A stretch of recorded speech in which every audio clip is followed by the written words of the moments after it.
Bonjour à toutes et à tous, bienvenue sur la chaîne. Aujourd'hui, petit retour cinéma avec Transformer, le dernier Transformer, Rise of the Beast, film sorti ce mois-ci, hein.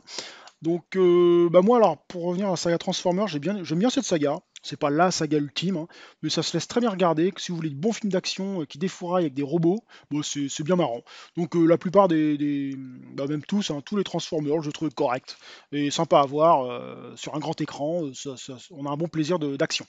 J'ai voulu aller voir ce Transformer Rise of the Beast. Alors, faut savoir que ce Transformer Rise of the Beast, c'est juste après Bumblebee. C'est un préquel avant les autres, mais c'est juste après Bumblebee. Donc, il faut avoir vu Bumblebee. Transformer Rise of the Robot, et après vous pouvez enchaîner sur Transformer 1, 2, 3, 4 et ainsi de suite.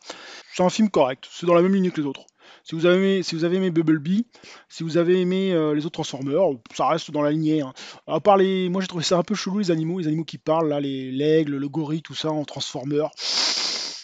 J'adhère pas trop, c'est un peu bizarre, un gorille qui parle de cette façon-là, les oiseaux, machin. Ouais, je vois pas le plus de ces personnages-là. Surtout qu'on les voit plus du tout après dans les autres séries. Mais je trouve qu'ils ont été un peu trop mis en avant par rapport à Optimus Prime et Bumblebee et le reste. Par contre, il y a des personnages qui sont vraiment sympas. Le personnage de Mirage, là, la petite voiture, la petite Porsche, là, il est excellent ce personnage, hein. Il a des pouvoirs et tout, vraiment bien réalisé.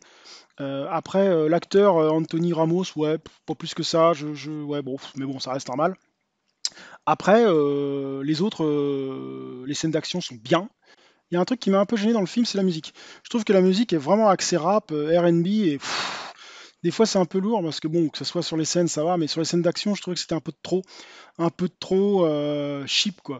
Moi j'aime bien les scènes d'action un peu qui restent un peu classiques où ça défoirait bien. Là c'était un peu trop wash wash wash wash, wash. Enfin moi c'est trop. Moi j'ai du mal avec cette musique-là et là je trouvais que ça m'a vachement gêné dans les scènes d'action en tout cas. Le reste c'est pas ça gêne pas, mais les scènes d'action ils auraient pu mettre des films un peu mieux que ça, quoi. Enfin la musique un peu mieux que ça, un peu mieux que ce R&B bof bof, quoi. Enfin bref. Pendant tout le film, il y a des bonnes scènes d'action. Les transformations sont vraiment excellentes. Les effets spéciaux sont vraiment bons, hein. Moi, j'ai vraiment bien adoré. Les méchants sont excellents. J'ai bien aimé les méchants aussi. Le méchant central est vraiment bien. Les combats et tout. Non, ça reste un très bon film classique Transformer avec pas mal d'action qui reste, comme je le disais, très intéressant par rapport aux autres. Si vous avez aimé les Transformers, vous aimez sûrement celui-là. Moi, le seul truc, comme je vous dis, qui m'a gêné, c'est les animaux. Mais bon, c'est le titre du film, hein, Rise of the Beast. Mais ouais, les animaux assez bizarres, rhinocéros, machin. À la fin, je vais pas rentrer dans le spoil, mais à la fin, ils prennent une autre forme qui est beaucoup mieux pour moi. Mais le reste, là, les animaux, je trouve ça assez moyen, assez bizarre. Mais bon, ça reste quand même un film classique Transformer. Si vous aimez Transformer, n'hésitez pas à aller voir ce film, hein, vous allez, je pense, bien l'aimer.